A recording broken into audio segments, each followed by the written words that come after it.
I'm Bill Vance, 71 years old, and I'm currently defragmenting a hard drive that spins at 5,400 RPM.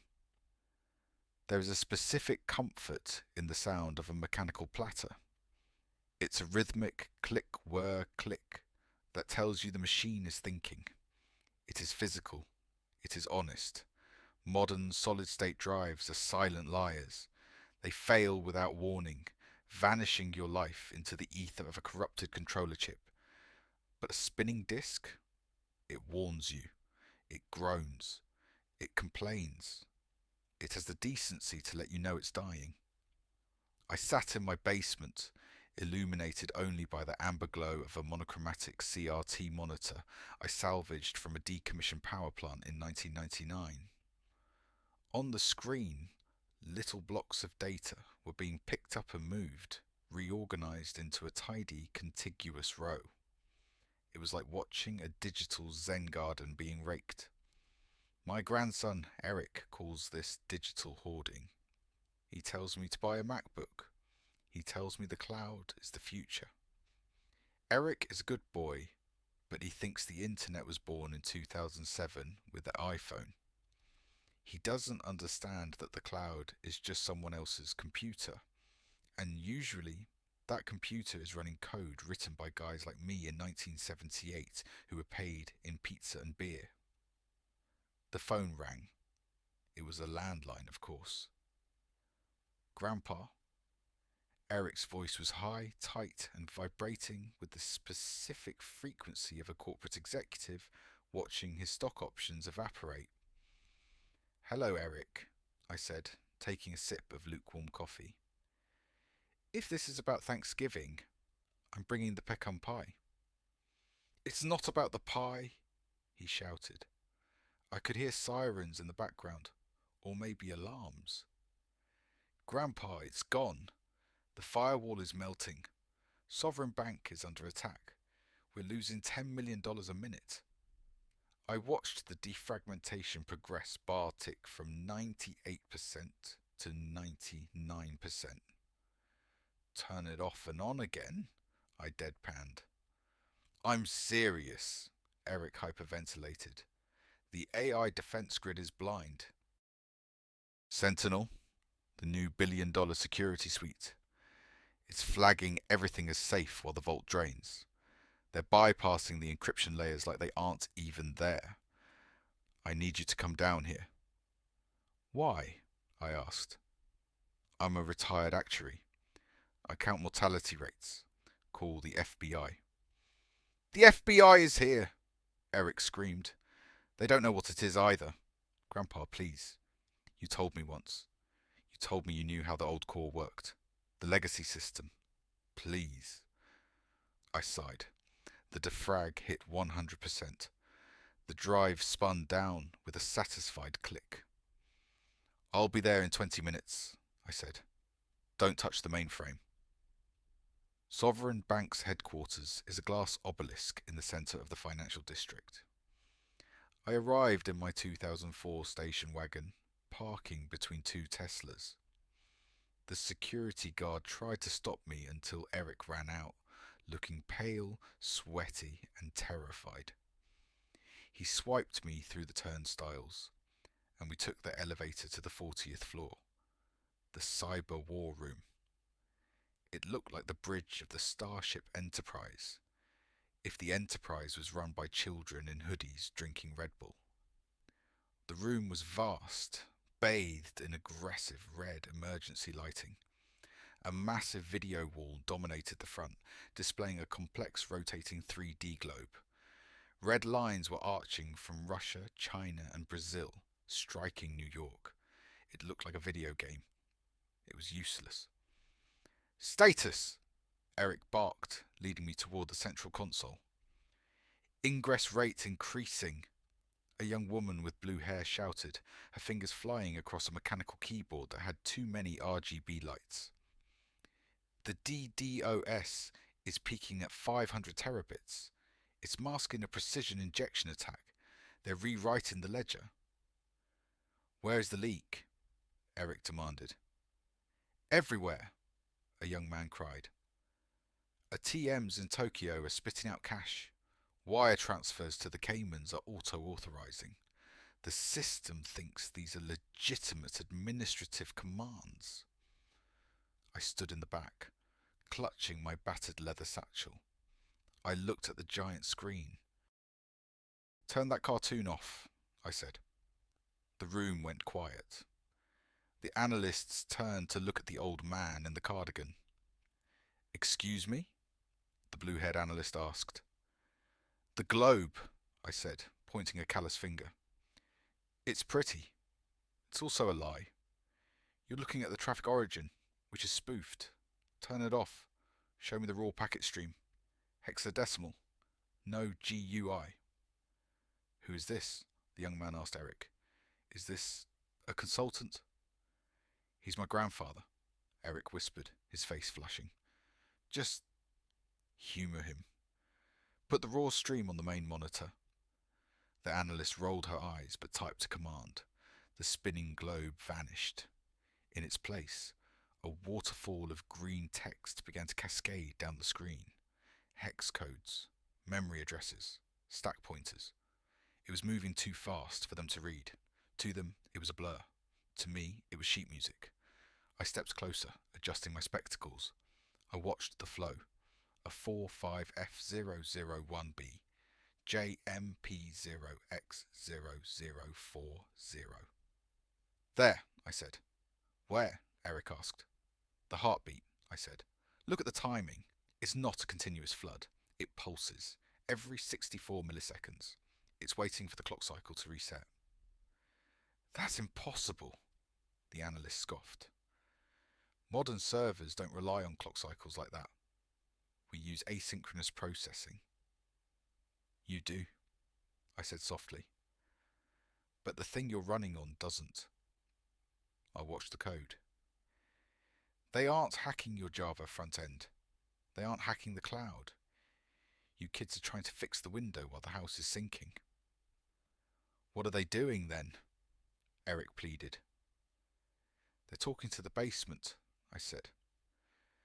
The leak is in the transaction layer, the COBOL core, the stuff that was written before you were born.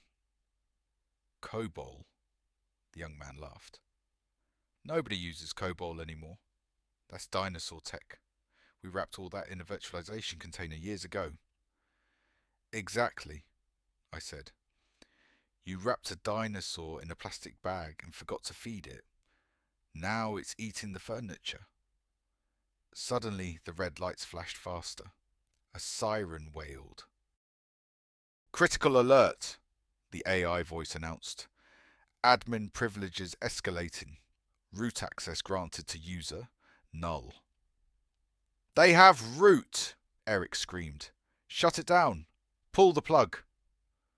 We can't, the analyst yelled. The kill switch is software-based. They've locked us out of the controls. They're initiating a white protocol. A what? They're erasing the bank, I said calmly. They're going to zero out the accounts and then overwrite the backups with garbage data. Total liquidity evaporation. It's a quantum decryption algorithm, Eric yelled, grabbing his hair. That's the only way they could crack the RSA 4096 keys so fast. We're defenseless. I shook my head. It's not quantum, Eric. It's a buffer overflow. They are feeding the system too much data into a variable field that was defined in 1980. The variable can only hold 256 bytes. They sent 257. The extra byte spilled over into the memory address for command authority. How do you know that? Eric whispered. Because I defined the variable, I said. The big screen flickered. The green text stopped scrolling. It dissolved into static. System purge in T-minus 60 seconds, the AI announced. It's over, the blue-haired girl whispered. We're dead. The economy, this is it. The analysts stopped typing. They slumped in their ergonomic chairs. They watched the countdown. 59. 58. Move, I said. I stepped up to the main console. I shoved a $200 mechanical keyboard out of the way. Grandpa, what are you doing? Eric asked, tears in his eyes. It's software locked. We need a terminal with BioAuth. You built a castle on sand, Eric, I said, unzipping my leather bag. I pulled out the brick, my laptop, a modified IBM ThinkPad from 2005. It was 3 inches thick. It weighed 8 pounds. It had no Wi-Fi. It had no Bluetooth, but it had a serial port, a DB9 connector, the umbilical cord of the gods. I walked around to the back of the sleek, futuristic server rack. I found the panel labelled Legacy Diagnostic. Do not touch. It was covered in dust. Grandpa, you can't connect that, Eric yelled. The port is disabled. Ports are never disabled, I muttered. They just sleep. I jammed the serial cable into the socket. I opened the heavy lid of my laptop. The screen flickered to life. Not Windows, not Linux. A blinking white cursor on a black background. DOS. Move over, I said, cracking my knuckles. Let me show you the bedrock. The cursor blinked. That simple, steady pulse was the only calm thing in a room dissolving into digital anarchy. The main video wall was flashing system critical. Data wipe in progress. But my screen was a black void of infinite potential. I didn't reach for a mouse because my laptop didn't have one. Mice are for tourists. I placed my hands on the keyboard, a true mechanical beast with key travel deeper than the Mariana Trench. Eric, I said, my voice cutting through the panic. Stop screaming.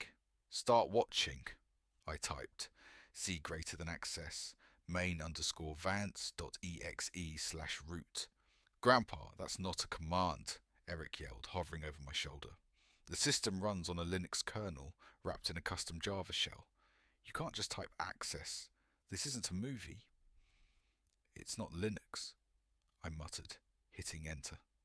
The screen flooded with green text. Linux is the paint. This is the drywall. The text scrolled faster than the eye could follow, a cascading waterfall of hexadecimal addresses. To the analysts in the room, it looked like garbage. To me, it looked like home. I was bypassing the modern GUI, tunneling underneath the bloated security software straight into the machine code of the IBM Z15 mainframe that lived in the sub-basement. Status, the blue-haired analyst screamed. The wipe is at 40%. The customer database is dissolving. We're losing the encryption keys. They're exploiting the 2038 problem early, I said, my fingers flying. Look at the timestamp overflow. They aren't hacking the firewall. They're hacking the calendar. The calendar? Eric stared at my screen. What are you talking about? In 1982, memory was expensive, I explained, not stopping. We saved 2 bytes by storing the year as a double digit. 82 instead of 1982. Everyone knows about Y2K, but nobody remembers the leap year glitch of 84. I patched it by hard coding a buffer limit on February 29th. I narrowed my eyes at a line of code that looked too clean, too modern. Someone deleted my patch to make room for your fancy AI subroutine. We optimized the kernel, the young man defended. We removed redundant legacy code to speed up the transaction velocity. You didn't remove redundancy, I growled. You removed the load-bearing wall to put in a bay window. Now the roof is caving in. I typed faster. Goto address 0x4F2A. Right. I wasn't just reading the code, I was rewriting the memory allocation in real time. I had to manually tell the processor to ignore the overflow data coming from the hackers. It was like trying to redirect a fire hose with a teaspoon. Grandpa, the wipe is at 80%. Eric grabbed my shoulder. Whatever you're doing, do it faster. We need to cut the connection.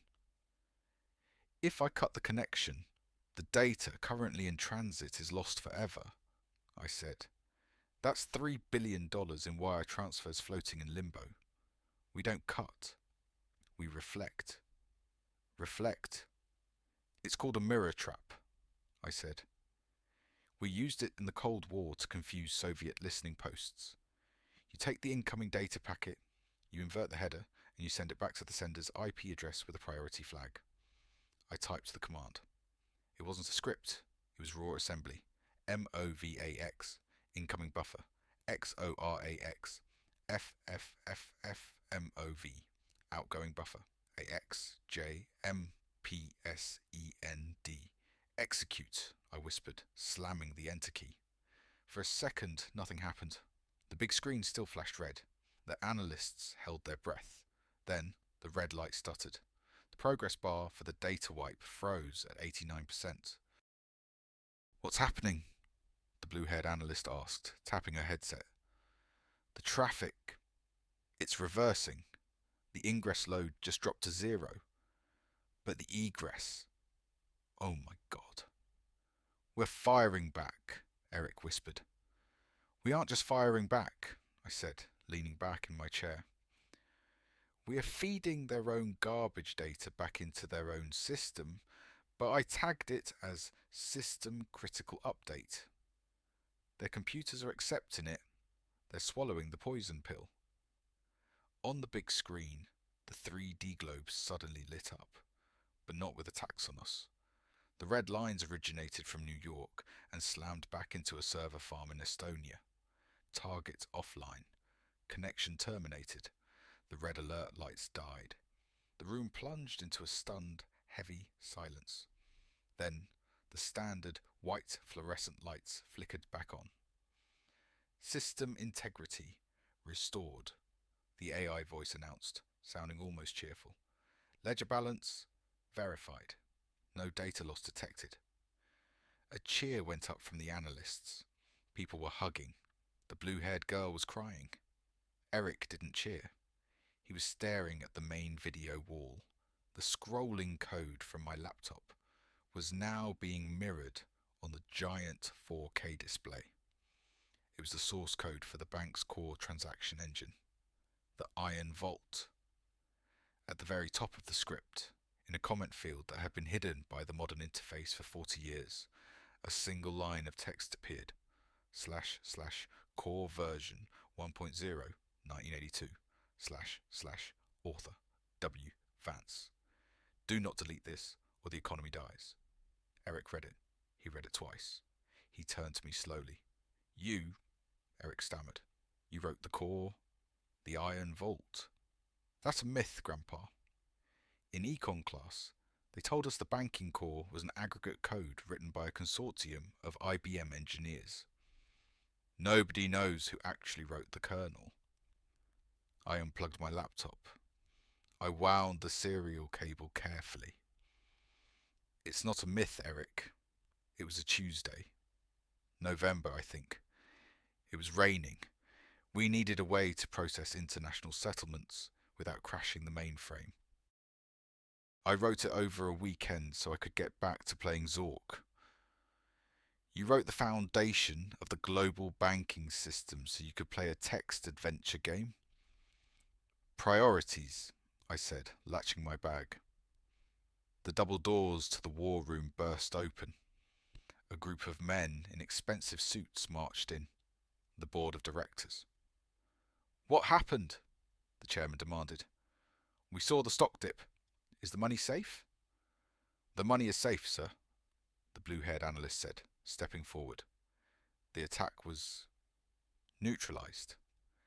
Excellent work, team. The chairman beamed, clapping Eric on the back. I knew our investment in the Sentinel AI was worth it. Great job leading them, Eric. Eric looked at the chairman. He looked at his team of young geniuses. Then he looked at me, an old man in a cardigan holding a laptop that weighed as much as a brick. It wasn't the team, sir, Eric said clearly. And it wasn't the AI. The AI failed. We were saved by him. He pointed at me. The chairman squinted. Who? The janitor? The architect, Eric corrected. My grandfather. He just patched the mainframe with a laptop from 2005. The room went silent again. The chairman looked confused. But how? Because he knows the rhyme, Eric whispered, looking at the screen where my name was still burning in green pixels. I put my hand on Eric's shoulder. Don't tell them that, son. Just tell them you deployed a heuristic countermeasure. It sounds expensive. They'll give you a raise. I walked toward the exit. The analysts parted like the Red Sea. They looked at me differently now. Not as a relic, but as a wizard. Grandpa, Eric called out. Wait, the code. Can you teach me? The real code, not the Java stuff. I stopped. I smiled. Come over for dinner on Sunday. Bring a notebook, a paper one, and leave the Apple Watch at home. I will, Eric said. I promise. I walked out of the glass tower. The city was loud, chaotic, and modern. Cars drove themselves. Phones unlocked with faces. But underneath the asphalt, the old copper wires were still humming. Underneath the sleek apps, the old logic was still holding the roof up. I got into my station wagon. It started on the first try. Mechanical, reliable. I drove home to the suburbs. I went down to my basement. The silence was welcoming. I set the brick back on my desk. I opened the lid. The green cursor was still blinking, waiting. I typed CLS to clear the screen. Then I typed sol.exe. A game of solitaire appeared. ASCII graphics. No animations. Just cards made of text. I moved the King of Hearts to the empty column. Safe, I whispered.